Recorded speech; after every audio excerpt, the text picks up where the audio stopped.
Olá pessoal, professora Michele de Biologia. Hoje iremos estudar o assunto 8 da apostila, que é o último assunto da apostila volume 1, ok?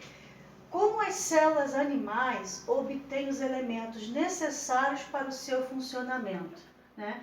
Vimos na aula passada que uma das organelas celulares, né, uma das organelas citoplasmáticas, que fabrica energia para a célula, para fazer qualquer coisa na célula, qualquer metabolismo, é a mitocôndria, né? Então a mitocôndria ela é uma organela membranosa responsável pela fabricação de energia para a célula. Energia essa que a célula vai fazer, vai utilizar, né, para fazer todo o metabolismo dela e todas as suas funções fundamentais para o nosso organismo, ok? Então a mitocôndria ela tem, né, essa função de gerar energia. Mas vamos lembrar um pouquinho de como é a mitocôndria, né?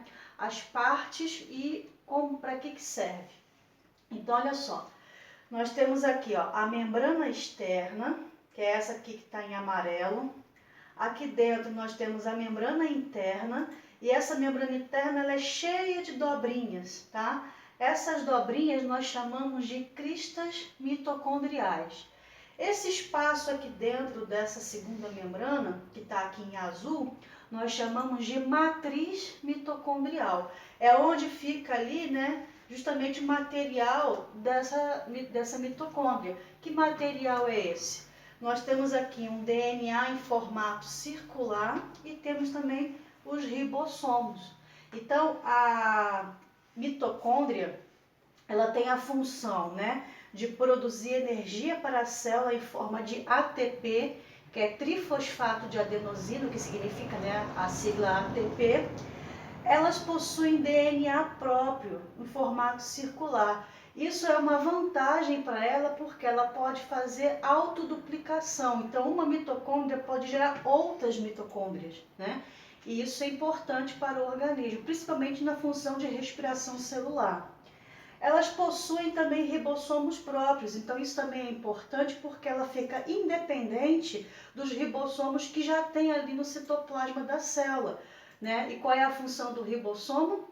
Sintetizar proteína. Então a mitocôndria fabrica suas próprias proteínas, tá?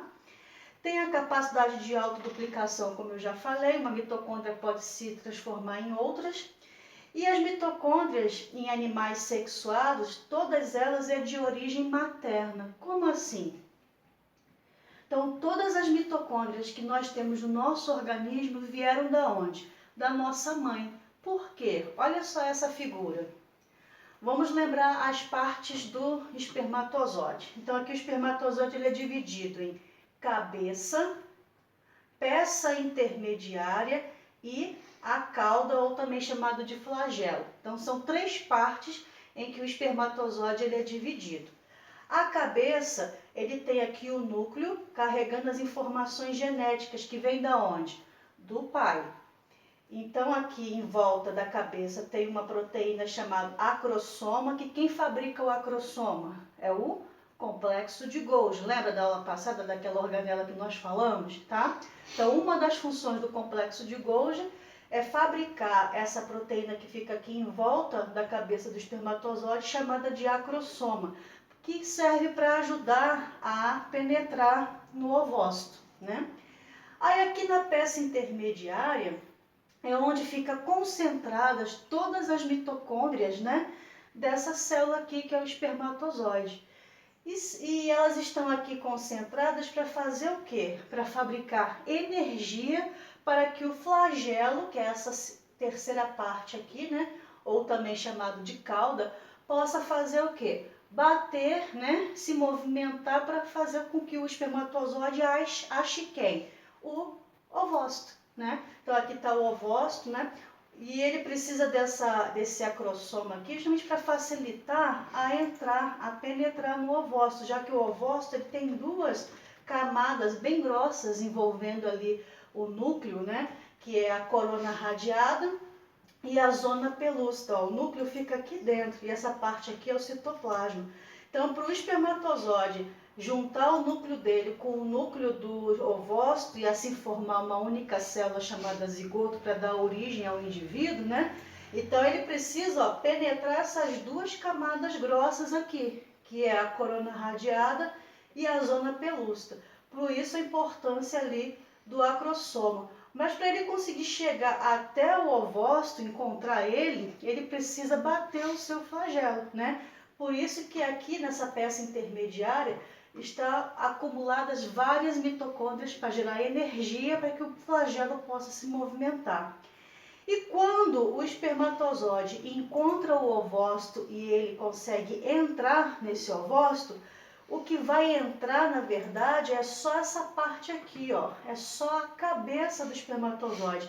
A cauda ou flagelo ficou de fora. Por isso que todas as mitocôndrias que nós temos no nosso corpo é de origem materna, porque as mitocôndrias que estão aqui dentro do ovócito é que vão permanecer quando o indivíduo for ser formado. E as mitocôndrias que vieram lá do pai da gente, né, no caso aqui, que fica nessa parte da peça intermediária aqui, ó, ficou de fora. Então, nenhuma mitocôndria de origem paterna entrou ali para fazer a formação do indivíduo. Somente as de origem materna é que permaneceram, porque já estavam aqui dentro do ovócito, ok? Então, todas as mitocôndrias de qualquer animal que faz reprodução sexuada é de origem materna, certo? Aí tem essa perguntinha aí na apostila de vocês, na parte atividade, né? Pergunta assim: relacione a presença de mitocôndrias com a função desempenhada pelo espermatozoide. Ó, o espermatozoide ele precisa se locomover. Então, qual é a função da mitocôndria para esse processo? Justamente gerar energia, né? Então, a mitocôndria produz energia para o movimento do flagelo do espermatozoide para que ele possa encontrar o ovócito, tá? Então, aqui já está respondida a primeira pergunta da apostila de vocês da parte atividade. E a segunda pergunta, também da mesma atividade, diz assim, ó: qual das três partes do espermatozoide, ou seja, quais são as partes do espermatozoide? Cabeça, peça intermediária e a cauda ou flagelo, né? Qual dessas três fornece energia para o seu movimento? Ó, é onde está concentrado o quê? As mitocôndrias, já que são as mitocôndrias responsáveis por fabricar energia. E qual dessas três partes está concentrado as mitocôndrias, como eu mostrei anteriormente? Na peça intermediária, tá? Então a resposta é peça intermediária, pois é nessa região que se concentram as mitocôndrias, ok? As mitocôndrias, elas são conhecidas como usinas celulares de energia, porque ela fabrica muita energia mesmo, tá? Nas células eucariontes, então, quais são as células eucariontes? Aquelas que possuem núcleo, né? A energia é gerada a partir da quebra de certos compostos. Que compostos são esses? São os alimentos. Então, através dos carboidratos. O que é carboidrato? Tipos de açúcares, né? Então, quando você se alimenta e ingere ali açúcar, né, o carboidrato, quais os exemplos de carboidrato que nós temos aí? Pão, massas, doces, né? Tudo isso é carboidrato. E também tem até açúcar das frutas. Lipídios, o que é lipídio? Gordura, né? Tudo aquilo que tem gordura. E as proteínas estão encontradas aonde? Principalmente nas carnes, ovo, leite, né? Então, quando nós nos alimentamos principalmente desses três componentes químicos aí, que é o carboidrato, o lipídio e a proteína, isso aqui vai servir de fonte energética para ajudar a mitocôndria a fabricar o ATP, né, que é o trifosfato de adenosina. Então, o processo de quebra desses alimentos é chamado de respiração celular, tá? Então, aquilo que eu me alimento, a mitocôndria vai usar para gerar energia e ajudar também a fazer o quê? A oxigenação das células do meu corpo, que é chamado de respiração celular. Aqui está a fórmula desse processo, que é a respiração celular. Então, eu tenho aqui, ó, C6H12O6 mais 6 moléculas de O2. Isso vai ser transformado em 6 moléculas de CO2 mais 6 moléculas de H2O mais energia. Falando assim, parece complicado, mas é só você observar aqui, ó. O C é o elemento químico, né, que está representado pelo carbono. O H é o hidrogênio. O O é o oxigênio, tá? Então aqui eu tenho C6, ou seja, 6 carbonos, 12 hidrogênios e 6 oxigênio. Isso aqui tudo junto, C6H12O6, é a fórmula da glicose, tá? Que é um carboidrato, açúcar, tá? Junto com 2 moléculas de oxigênio, isso daqui a mitocôndria vai usar para fazer a respiração celular. E depois que ela fizer o processo de respiração celular, que é um processo químico até extenso, bem grande, né, bem complexo, só que é para a turma de nono ano, a gente vai ver assim só a parte superficial. Quando vocês chegarem no ensino médio, aí sim vocês vão ver com mais detalhe esse processo. E se vocês forem fazer faculdade, que alguma carreira que vai precisar estudar isso aqui, por exemplo, você vai fazer medicina, biologia, medicina veterinária, nutrição ou algo do tipo, vocês vão estudar esse processo com ainda muito mais detalhes, ok? Então, conforme vocês vão passando aí as etapas, mais informações a respeito desse mesmo processo vai sendo, né, vista e estudada, ok? Aí depois que a mitocôndria faz a respiração celular, ela libera ali gás carbônico, que é esse que nós soltamos na nossa expiração, e também a água, tá? Então essa aqui é a fórmula, né? É de forma assim bem simplificada do que acontece na respiração celular. E aqui eu tenho um esqueminha mostrando como que a mitocôndria faz essa respiração celular, ok? Então vamos lá. Os alimentos entram na célula junto com moléculas de oxigênio. Só que os alimentos que nós ingerimos, eles são muito grandes, né? São macromoléculas. Como é que uma coisa muito grande vai entrar dentro de uma célula que é pequenininha, microscópica, a gente nem consegue ver a olho nu? E principalmente entrar dentro de uma organela que é menor ainda que uma célula, que é a mitocôndria. Então eu preciso fazer o que com esse alimento? Quebrar ele em muitas partes bem pequenininhas. Então, a quebra desse alimento aqui que nós ingerimos já começa onde? No nosso sistema digestório. Então, o nosso estômago, o nosso intestino já vai ali dissolvendo, quebrando e absorvendo, né, os nutrientes daquele alimento que a gente se alimentou. Aí depois, quando vai entrar na célula, ele já está bem pequenininho. E quando chega lá dentro a molécula de glicose, ainda vai ser quebrada mais uma vez para que a organela, a mitocôndria, possa usar, né, para gerar energia. Então você imagina que quantas vezes esse alimento foi quebrado, né? Muitas vezes para poder ficar bem pequenininho para ser absorvido por essa célula e por essa organela que é a mitocôndria. Então aqui, ó, dentro da mitocôndria, né, vai acontecer um processo e aqui no citoplasma da célula vai acontecer um outro processo. Então aqui, ó, o alimento entrou já quebrado, né, já pequenininho. Eu vou precisar de 2 moléculas de energia para quebrar ainda mais essa glicose, tá? Aí ela vai ser transformada em 2 moléculas de piruvato ou ácido pirúvico, que é o nome da molécula aqui que vai ser quebrada. Então eu tenho uma molécula de glicose com 6 carbonos, eu vou quebrar em 2 de 3 carbonos, tá?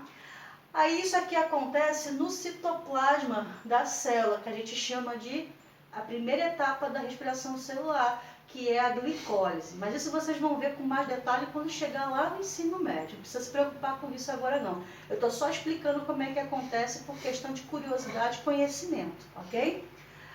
Aí esse piruvato vai entrar agora onde? Dentro da mitocôndria. E é aqui na mitocôndria que vai acontecer o processo de fosforilação oxidativa e ciclo de Krebs, aonde vai gerar mais energia para que a célula possa fazer a respiração celular, tá?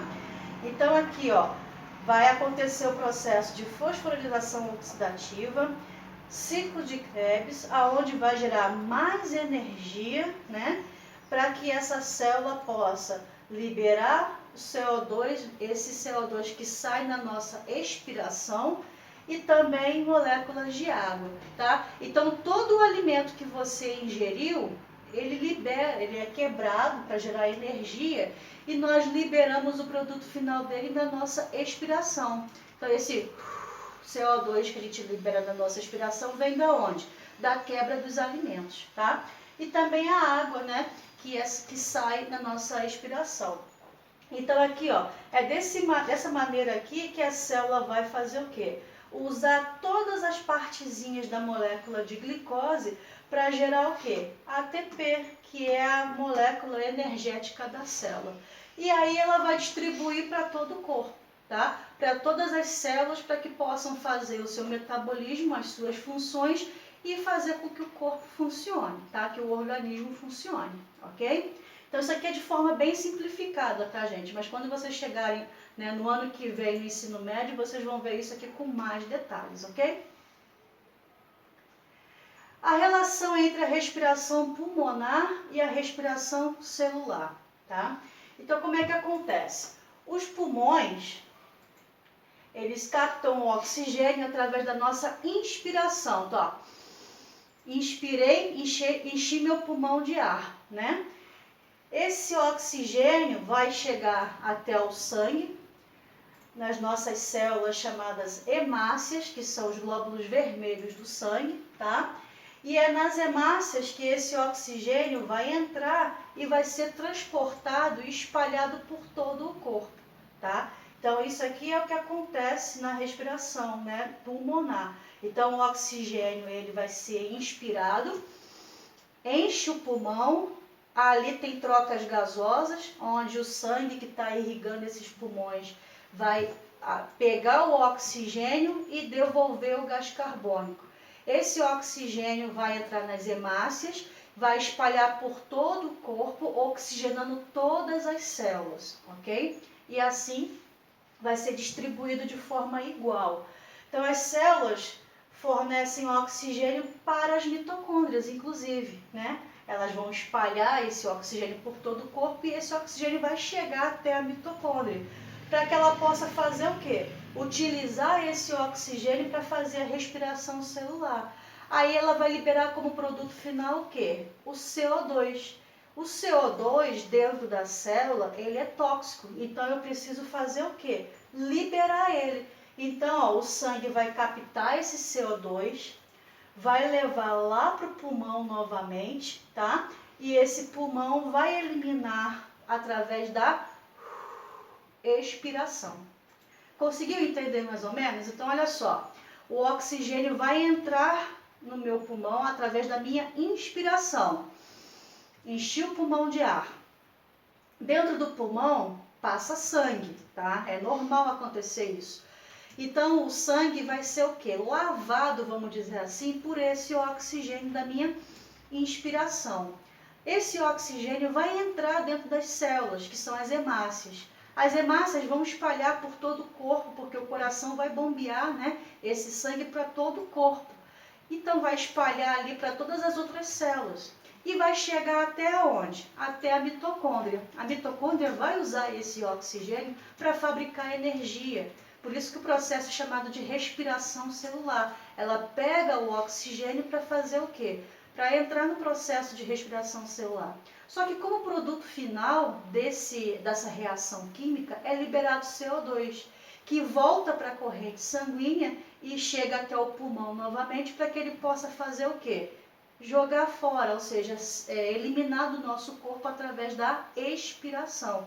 Quando você solta, né, ó, é uma expiração. Quando você faz entrar o oxigênio, é inspirar. E quando você libera, é expirar, ok? E com isso você está sempre oxigenando as suas células e limpando o seu sangue, certo? Só que algumas substâncias inibem a produção de ATP pelas mitocôndrias e, portanto, fazem o quê? Impede a respiração celular. Que substâncias são essas? 3 principalmente, né? Que é o cianeto, o monóxido de carbono e o arsênio, que são 3 toxinas muito potentes que interrompem o processo de respiração celular e fabricação de energia pela mitocôndria. Então é uma coisa muito séria, né? Então, esses três aqui, ó, o cianeto, o monóxido de carbono e o arsênio, são exemplos de inibidores potentes e podem levar à morte quando são inaladas em grande quantidade. Por isso que é perigoso você ligar o carro e deixar o carro ali com o motor ligado, liberando aquele monóxido de carbono que sai pelo cano de descarga do carro, e você ficar respirando aquela fumaça ali. Se você for num ambiente fechado, uma garagem fechada, por exemplo, aquilo ali, aquele gás que o carro libera da queima do combustível fóssil, é justamente o monóxido de carbono, ó, que é um dos vilões para fazer o quê? Para inibir a produção de ATP e interromper o processo de respiração celular. E isso pode acontecer de intoxicar o corpo da pessoa, a pessoa vai ficar com dificuldade de respirar, vai desmaiar e vai até morrer se inalar esse gás em grande quantidade.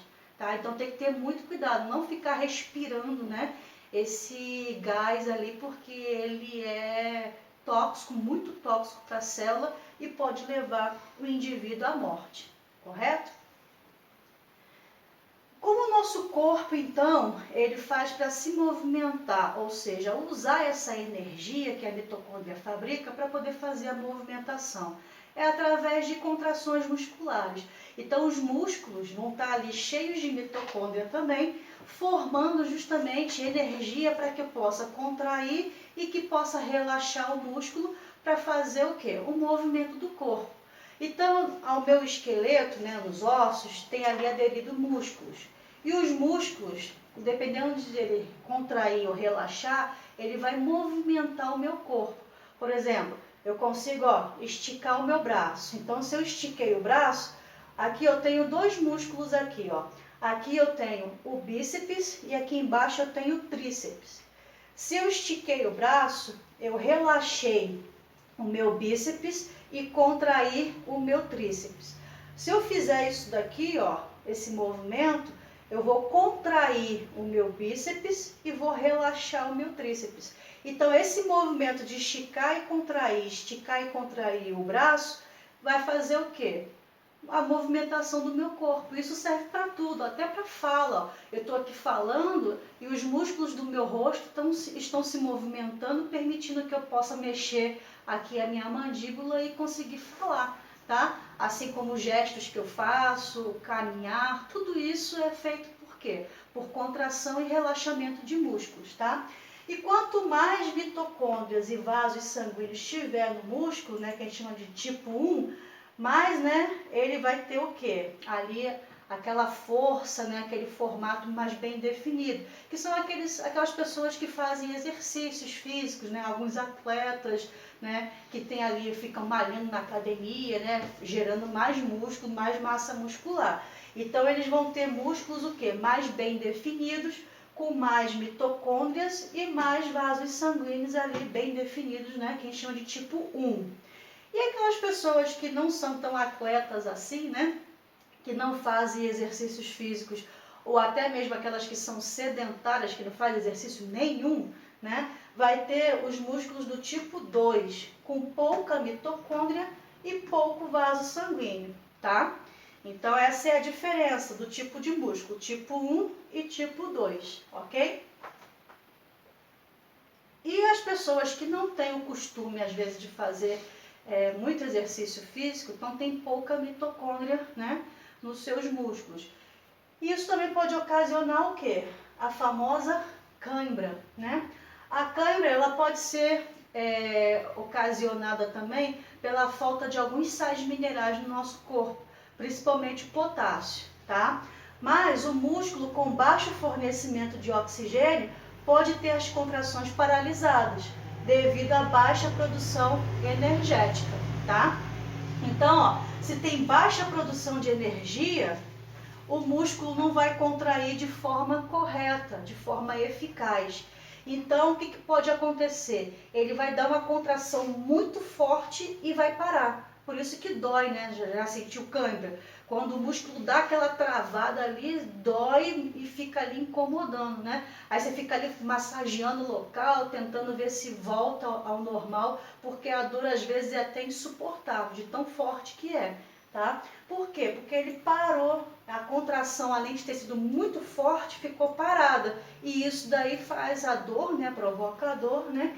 Por que que aconteceu isso? Pela baixa produção energética naquele local, tá? Então tem pouquíssimas mitocôndrias ali.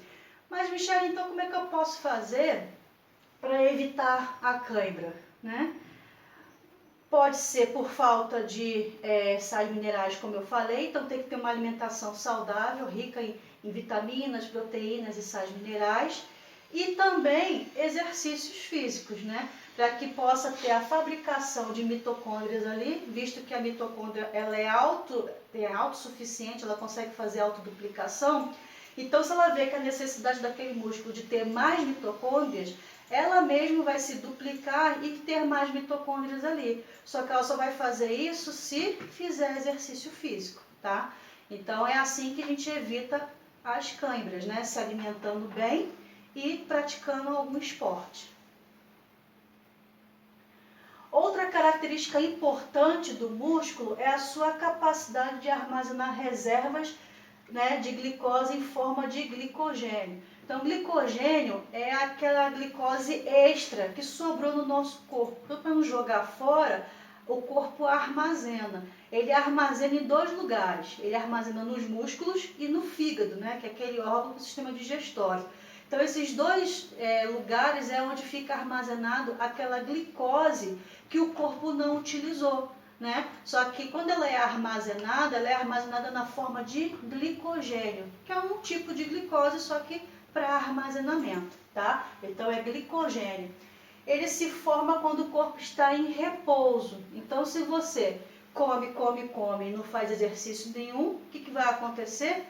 Aquela glicose que não está sendo utilizada vai estar armazenada, ou no músculo ou no fígado. Então, você vai ficar o quê? Com muito armazenamento ali, né, dessa substância. Mas já o contrário, né, do repouso seria o quê? A quebra desse glicogênio quando você faz exercício físico. Então, quando você faz exercício físico, você queima não só a gordura, mas também o acúmulo de glicose que está nos músculos. Então, você vai fazer o quê? O processo de queima, de emagrecimento, tá? Então é isso aí, pessoal. Eu sei que às vezes é difícil praticar algum exercício físico, né? Mas a gente tem que colocar na nossa cabeça que é importante, ok? Então aqui, olha só essa figura, né, do exercício físico, como os músculos são trabalhados, né? Então isso é importante, não só para evitar câimbras, não só para queimar a glicose e a gordura acumulada, mas para ter uma boa saúde e facilitar o processo de respiração celular nas nossas células, ok? Então até o próximo assunto, um grande abraço, façam os exercícios, tchau, tchau.